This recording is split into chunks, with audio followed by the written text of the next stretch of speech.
In the second mantra, the Guru clearly states performing actions. One should wish to live 100 years. There is none other than this. Then there is no other path for you. There is no other way out for you than getting into this action. And such actions do not stay in man.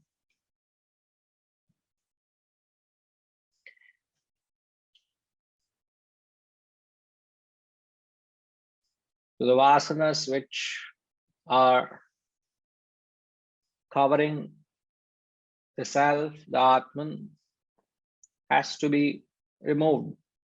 You have no other choice.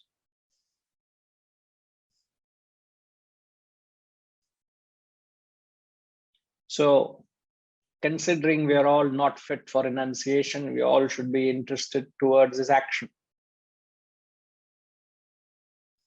Now, what is the type of action the text is talking about is to get into that frequency where you perform nishkama karma, where you are only performing selfless actions. But I must say it is very difficult to perform selfless actions when you are full of vasanas and desires. So the first step, the first baby step you got to take in spirituality is to conceive a goal beyond your selfish interest. Your spirituality starts with that. Conceive a goal beyond your own selfish interest. And make sure that goal is realistic. First, conceive a goal beyond your selfish interest. And second, that goal must be realistic. When we say realistic, the goal must inspire you. The moment you get up, the first thing, the thought of that goal must come to your mind. Just like when the mother who has a little infant baby to attend to, the first thing she gets up, what is her thought? Whenever she even gets up midnight, she just gets up and checks whether the baby's all right, isn't it? The baby's always next to her. The mother has no other thought but than the baby. The mind is consumed by a thought of the baby. Fair enough. Understandable. Because the baby needs attention. Just like that thought of the baby is there in the forefront. The first thing you get up, you must have only that thought. The goal must constantly be dangling in front of you. It's like if I were to make something hang in front of you, what do you see? Constantly you keep seeing that, isn't it? So much so it keeps hanging to the extent it starts annoying you. When you get into some people's car, when they, especially when you're driven,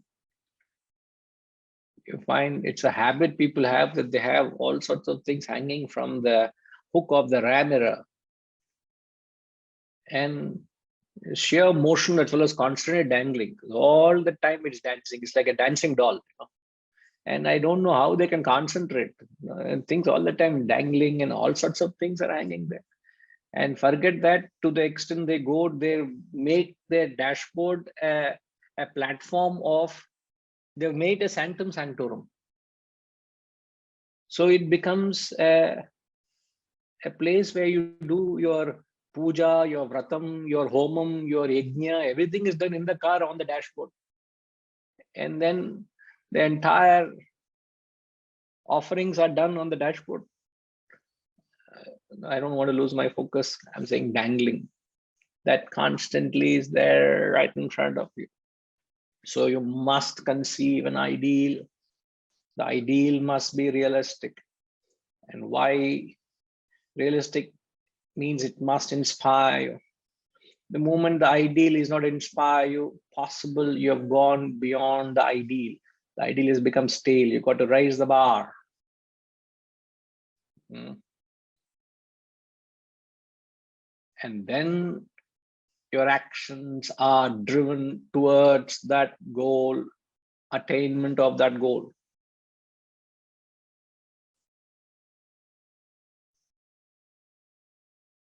Now,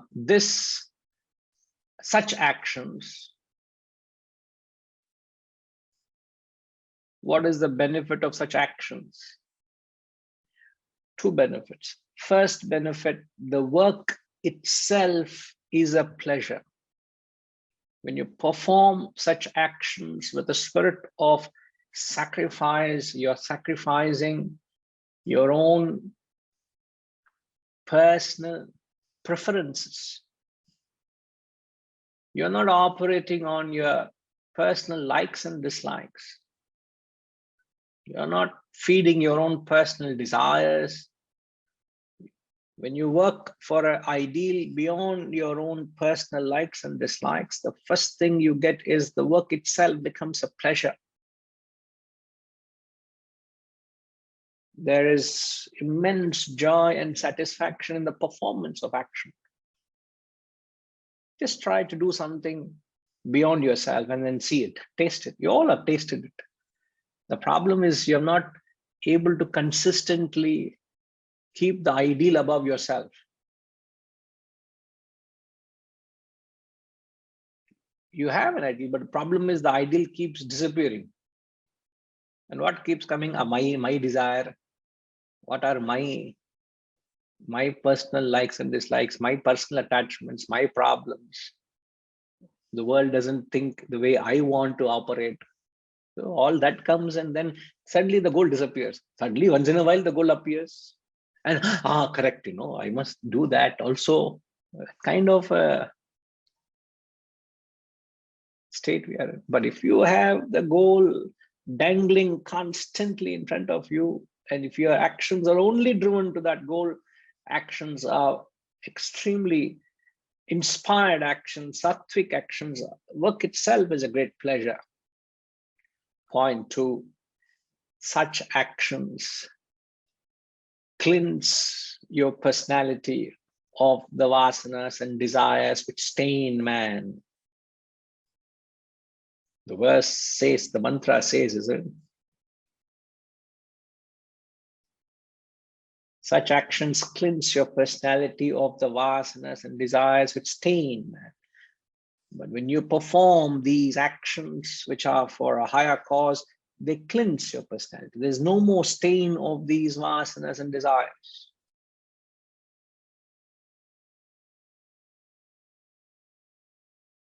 So you'll find yourself, you are reveling by yourself. How many of you can claim yourself to revel in your own company? In the Gita, it's a Atma Truptihi, Atma Tushtihi, Atma Ratihi, he says. Atma Truptihi. Atma, I write down for you all. The word Atma means self. Atma Trupti. Atma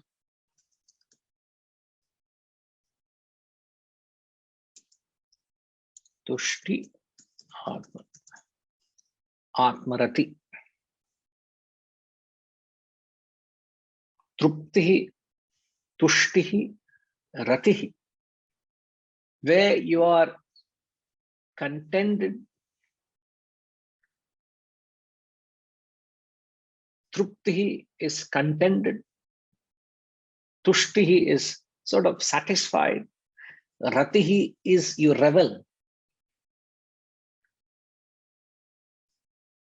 This is the effect of what? Atma trupti, Atma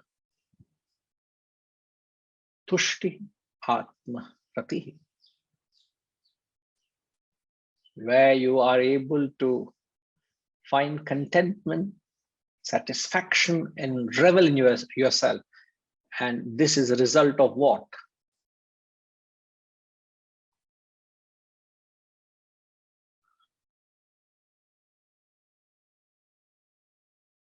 Harish.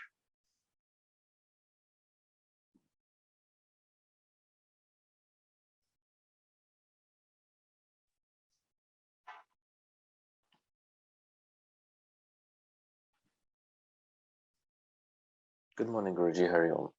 Hari Om. Guruji, this is the effect of cleansing our personalities to reduce our desires for the vasanas and the desires for our wanting. When we are self-contented.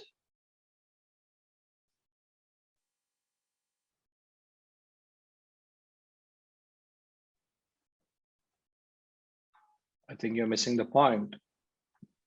The point we are making is you will experience that sense of contentment, satisfaction, and you revel. The question is, when would you experience that? So it's an effect. And you can experience that every moment of your life. Right now, do you feel that experience of contentment, satisfaction, and reveling? So I'm only asking, what is the cause? When we do something that is beyond ourself. When you are working for a higher cause, when you work with the yajna spirit, that is the spirit of sacrifice, constant sacrifice, your life becomes a symbol.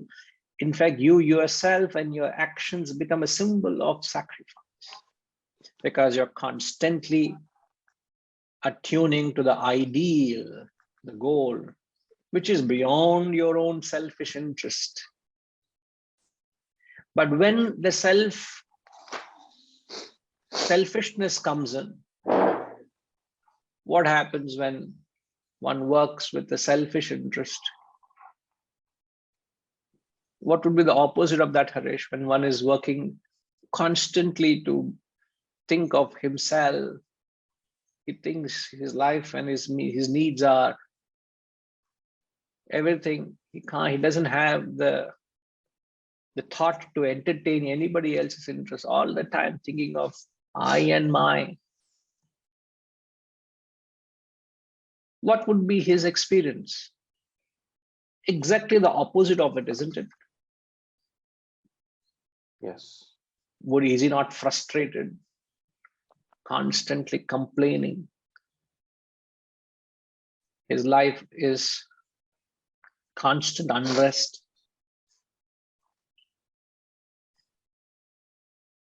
He's almost sick of himself. So this is the effect of whether you are selfish or unselfish.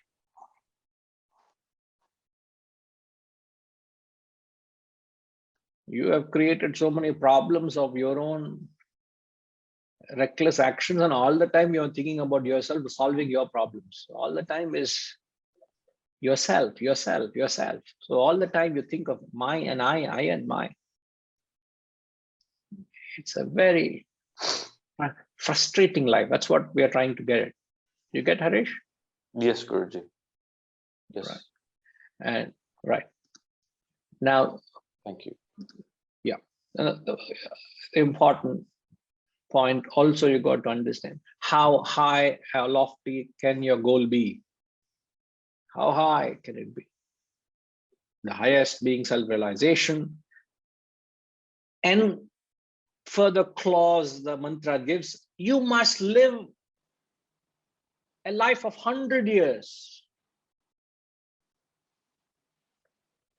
You perform such actions, a life of 100 years. And what should you be wanting to gain from that? By performing such sacrificial actions for 100 years, you will reach the state of actionlessness. You will reach a state of eradicating your vasanas and desires.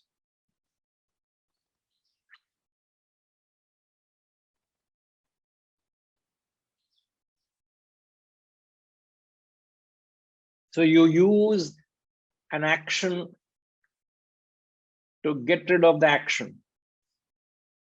You are acting on the vasana to get rid of the vasana. Not easy, but you got to perform actions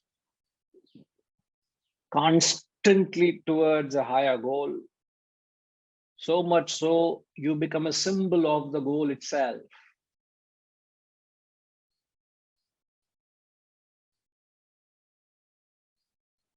Symbol of the goal means you are the goal yourself. Everything that you do reminds you of the goal. When others associate with you, you remind them of the goal. And that is only possible through the principle of Ananya Chinta, a sense of constancy, a sense of consistency in your thought.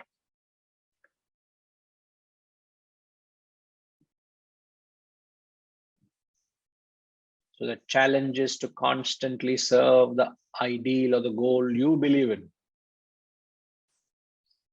So the challenge is to constantly serve the ideal or the goal you believe in.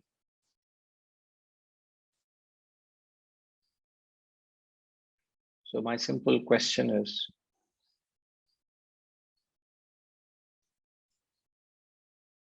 what is it that impedes such actions?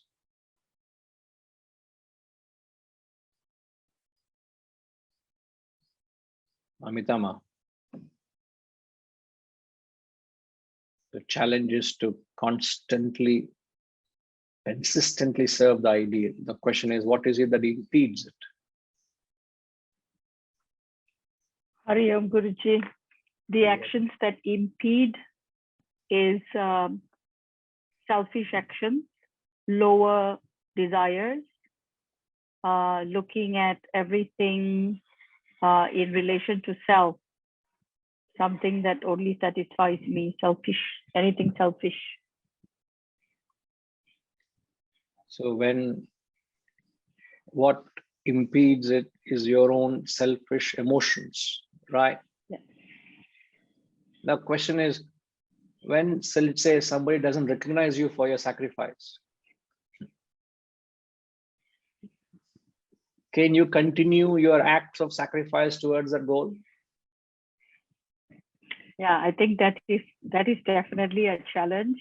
But if your focus is on the higher, then the lack of recognition for your work that you're doing.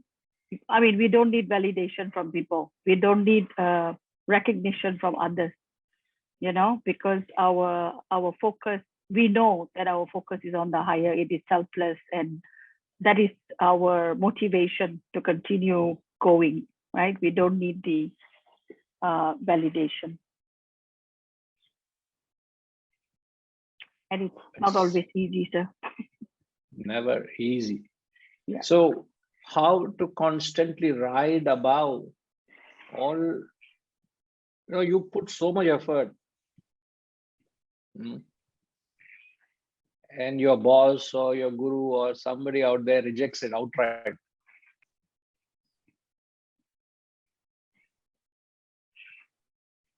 In the Kabir Dohas, when we read one of the verses, he says there, a job of a guru is to crush your ego. You know that? That's the job of a guru. Question is, when you don't expect a guru to feed your ego, to dance to your tunes and emotions and cater to you, then that fellow is no guru. Remember this. That doesn't mean the guru has to be crude and rude and disrespectful and harsh and impolite. No, it's not being that. Guru is not meant to pacify you and feed your ego. I've had many such experiences. If you are in the spiritual sadhana as a sadhak, you will experience it. If you have a guru in your life, you will know what it is. Almost simply crushing your ego. Not in private, in public. How can he insult me in front of everybody? And I'm so sincere and devoted and dedicated to him, and look at him, what he has done. I don't like him. Poof, one puff of emotion comes and destroys all your sadhana. Why? How can he say that in front of everybody? Gone. Huh? Okay, he can call me in private and tell me no. You have a complaint against your own guru. You can't take how your guru insulted you. You know who I am. You know what I am. You want that self-respect and ego-fed recognition, name, fame. One emotion comes against you, you will drop the guru first. You're all chiller sevaks. Chiller means petty change you have, no? It doesn't matter to you. Sometimes you have change in your pocket or change is somewhere lying. You're chiller. These fellows are not real sadhaks. A real sadhak, he doesn't bother. He rises above his own emotions being fed. He doesn't look for those emotions, nor does he seek any comfort in his own selfishness. All he's interested is he's inspired to serve the goal. So this is what you mean, rising above your own selfish ego. If somebody trounces your ego in public, amongst your peers, amongst your compatriots, amongst your family members, how would you take it? And all that you're doing is to create an image of your ego, and you're glorifying it, boosting it all the time. And somebody says no to it, you revolt like a fire. Suddenly your speech becomes fiery. You become defensive, isn't it? Those are the moments the acid test is. Do you really, you really want to serve? Even when you say, I have had not personal and yet experiences, very difficult to digest at times, but you need to be strong-willed, not dead wood, as Americans call dead wood. This fellow has nothing, no life in him. You got to be strong-willed. Yeah. There were moments where the guru says, I don't like to see this fellow's face. Get out, he said. Don't know what mood the guru is. The guru will say, I don't want to see this fellow's face. Get out. Okay. You leave without an ounce of animosity towards your guru. Without any ill feeling. Doesn't matter how I'm treated, but my commitment and dedication to the cause is unparalleled. To the extent your little ego is obliterated, total obliteration of your ego, and that's only person who does that is your guru. And he will do if you allow him to do it. Otherwise, he will leave you alone. You get what I'm saying? So to rise above yourself, to disregard your own personal interests, your own personality, and then serve for a cause is not easy. Thanks, Amitama. It's Thank you, never, sir. ever, never, never easy to be able to do that. I'm just highlighting it so you understand what it is to serve our ideal. Compassion, compassion, ஒண்ணுமே இல்ல ஹரிஜி. சும்மா அடிதான். None of compassion. The only compassion is to simply vacuum. That's compassion. Addi, addi. Take a whip and whip you up. Thick-skinned people, what do? No compassion. Take a whip only. Avalda. Very compassion. I am cruel only to be kind, sir. You don't understand the kindness in the thought. You're only carried away by the act. Sir, Chepi adding. Ama, sir. Aprida.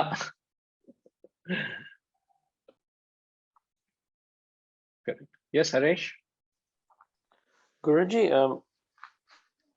you said, you gave an example and the Guruji tells you to get out in front of everybody, and if you leave that venue without feeling a sense of any humiliation or a feeling, a bad feeling. But Guruji, when anybody, I mean, of course he's a guru, but when any person tells you to get out in front of everybody, for example, like you gave, is it actually possible not to feel anything and walk out? I mean, is it really possible, Guruji? I mean, I can't, I'm trying to put myself into that understanding, into that state, but I'm just wondering if it's really possible for even the sadhak, whether it's really possible, or have you experienced or seen anybody who's been okay with it in this context?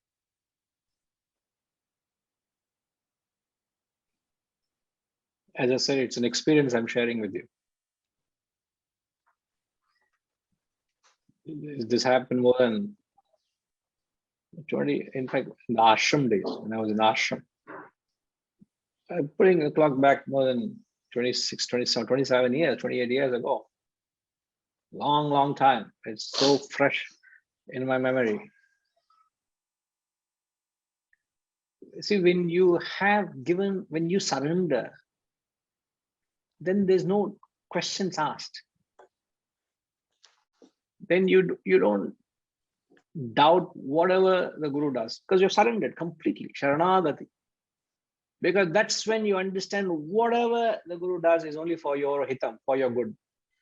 You may not understand why and how and things, but it is very much possible.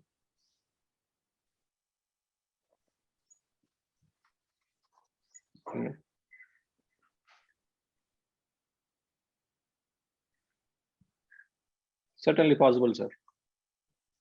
And Guruji, you also mentioned that the Guru will obliterate your ego only if you allow him to do it, otherwise he will leave you alone. I didn't totally understand that. Can you please elaborate a bit what that meant exactly? If you allow him to do it, otherwise he will leave you alone. Does that mean that he will see your personality and accordingly he will know what step to take with you or not? Is that what it means?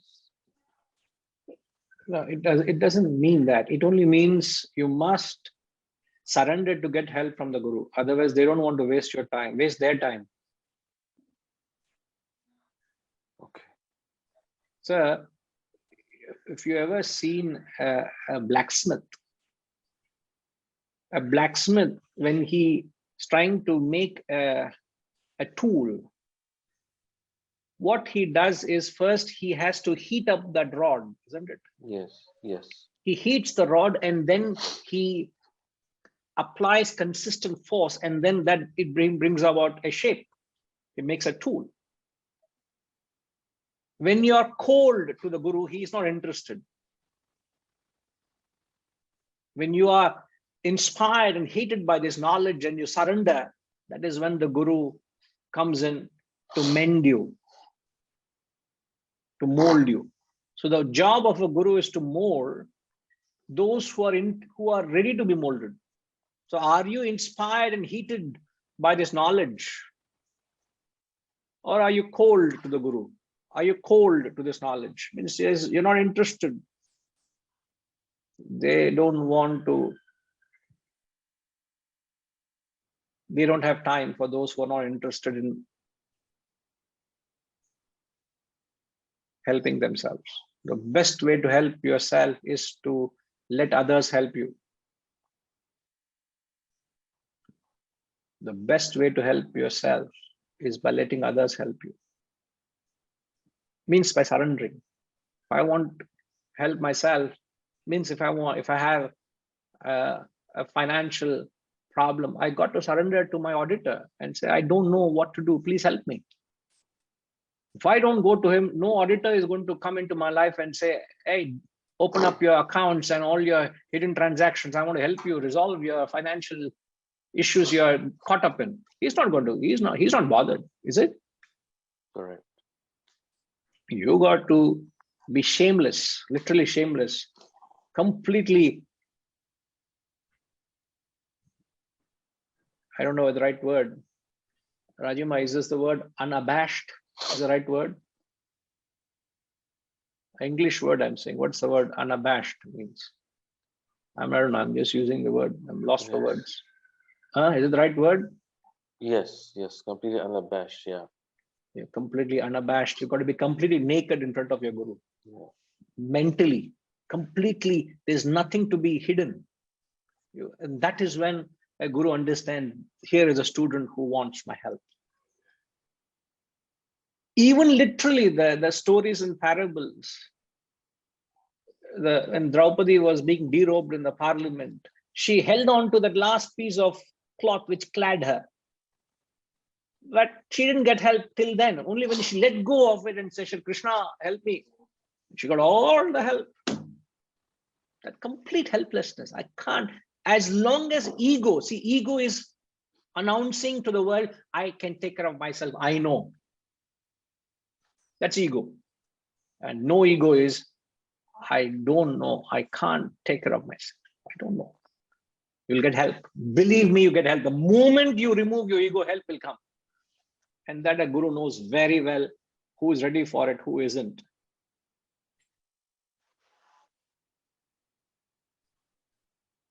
That's what a Guru does, Harish. Okay? Yes, Guruji. Thank you, Guruji. Thank you. Keshav Reddy Garu. Hari Om Guruji. Namaskar. Hari Om, sir. Namaskar. Just to supplement to what Guruji said about surrendering, one incident comes to my mind. It's a fact. One person by name Neil is an American, young American, very rich man, only son. He comes to India in search of knowledge or whatever it is. And he reaches Tiruvannamalai and becomes a disciple of one Koduru Venkatratnam Garu, who was a personal attendant of Bhagavan Ramana Maharshi. And of course, after some time, when Mr. Venkatratnam Garu fell ill, he was admitted in Gandhi Hospital. Those days, about maybe 50 years ago. He was, the patient, Koduru Venkatratnam Garu was sleeping on a ward in a bed, and Neil was sleeping on the floor. And the doctors were surprised. He's an American attending to attendant to a guru as this man. Somebody asked, the doctor asked him, you people also get diseases? Why all this? He said, after taking human form, there is no limitation. We also get, like you, all the diseases. And Neil was subjected to so much of harassment. Even used to ask you to wash all the utensils, clean them in the night after taking dinner, not allowing him to do it next day morning. No, you must do it tonight itself, and keep them in an order, not in as you like this thing. And he used to always tell him, go away if you are not interested in, if you are fed up with my, to be with me, you can go away. You are at liberty to go away. Used to warn him, you are not compelled to be with me. Of course, he served, very greatly. He went to America just to get those days was 2-in-1 tape recorder and a radio-like thing, transistor. To get repaired, he sent him to America just for 1 week. And he went and he did it. And when his mother came to India to see his son, he asked this gentleman, prostrate before your mother. And mother was surprised, why are you falling in front of me? Then he said, this is respect what a mother to be given. So that's how he was total surrendering. A foreigner coming to India, very rich man with all the luxuries. And today he lives in Anandamaya Ashram and he wrote 2 books, Road to Freedom. A great example of a devotee, a foreign devotee to an Indian master. Just I wanted to share this. Thank you. Thank you. It only exemplifies a test a sadhak has to go through to become an adhikari to deserve this knowledge. A lot needs to be done even before you receive the jnanam from the guru. A lot needs to be done. And all this is just a test. The guru tests whether the student is worthy of it for you. So much needs to be done. All right. Namaskar. Right, sir. Yes, Amitama.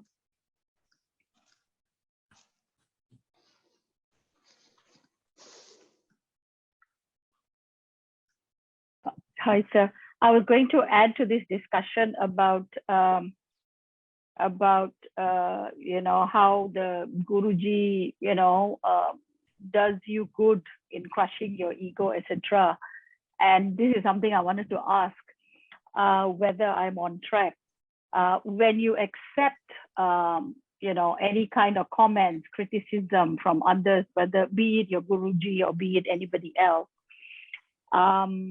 you also have to, it's easier to accept criticism when we are indifferent, when we resist, when we are avoidant, right? So the next layer of this acceptance and surrender is also not to negate what's coming your way, right? To take it with, with conscious intellect, to take it as a lesson, right? Am I right to say that? Because it's very much easier to, when people criticize you, it's very easy to take it when you are resistant, when you're defensive, when you are not taking it on board, So it's not just accepting, it is also, I think, intellectually using that as material for your own growth and development. Would I be right to say that, sir? Absolutely. Because in the true sense, a benefactor, a guru is the greatest benefactor. A benefactor is one who is thinking in your interest. There is nothing to gain from you. The only interest is to help you. So when that is established, everything is taken. Blindfoldedly you follow thereafter. You wouldn't follow blindfoldedly. You have to use your intellect. But when someone is in your interest thinking, you take it. You thank the other person for investing time and energy in trying to correct you and thinking of your well-being. So why should you reject anything? Just take everything and try and see. Examine if there's any truth in it. Most likely, a man with higher knowledge and intellect would not go wrong, because they have a clear assessment and clarity of thought, isn't it? Okay. Yes, Murliji. Hariom Guruji. Hariom, sir. Solungo. Just want to understand one term. Like there is a term like inactivity and inactivity. So can we say that selfless work we are doing amounts to an inactivity? This is my first query. And my second query is that like not doing selfless work and doing the running behind money, wealth and security and all those things, neither we are meditating, not taking this path, are we not selling our souls? Like the purpose for which we have been, a soul being given a body. are we not selling our soul? Or probably we might be doing because of our strong vasanas. Vasanas are so strong that even after our 100% efforts, we even though our intent is very clear to take this path and go ahead in this, but our vasanas are so powerful that it is not allowing us to take this path. And if that's the case, where do we really stand from? Where do we get that grace to at least partially get some relief to get out of this vasanas with an intent to take this path? Hari Om Guruji. The first question first, I do not know whether there is a term called unactivity in English. Is there a term? Guruji, what I understood was that inactivity is like tamasic in nature. Right. Probably it's not, this word might not be in English. In the spiritual parlance, it has been used in 2-3 texts as well. Right. But what little I learned, in that it was said that if you do that activity is a rajasic activity, any activity you do with self-interest and vested interest, that is an activity, that's called an activity. Inactivity is totally tamasic. This unactivity is something you are doing fully, like you said right now, doing all the activities, but without the sense of doership, without expecting anything. You just take the goal and keep doing that activity. And that I feel that is being termed as unactivity. That's what I understood actually. I thought this would be the platform to get it clarified. Right. Now, again, we are using a language to convey something beyond words. Okay. It's the spirit that matters. So what you are suggesting is what, if that word does convey, you're right.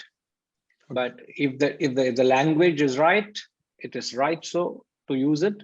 But sattvic actions are said to be transactive, where you have transcended the limitations and boundaries of action. That is selfless action. That's what he says. It doesn't stain a man, where it completely free from all the impurities. So in that sense, you're right, sir. Right. Okay. Because both ways we call it activity. You do selfless activity. One is selfish activity. Both ways it's activity. Yes, to differentiate a thin line in between these two, what is activity, unactivity?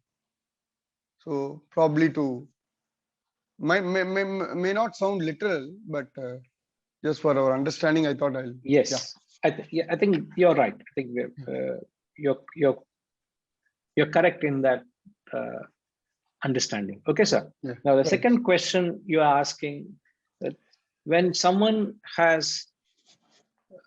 is predominantly extroverted and is driven by vasanas, which draws him to the outward world for running behind his selfish pursuits for his own security and things. Such a person is not ready for this higher pursuit. Right. So you can't do much.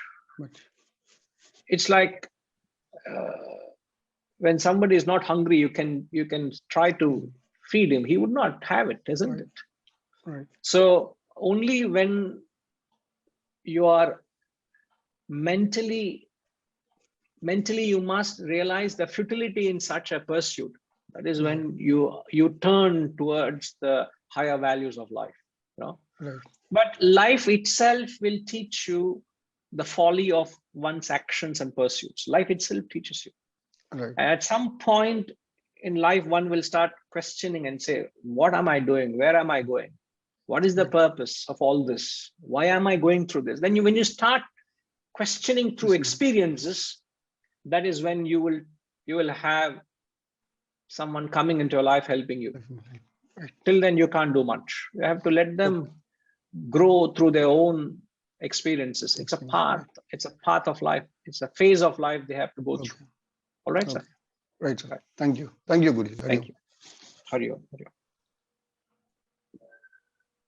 Now, if you don't follow what was said in the first mantra, nor do you fit into the second mantra, you will fall into the category of the third mantra.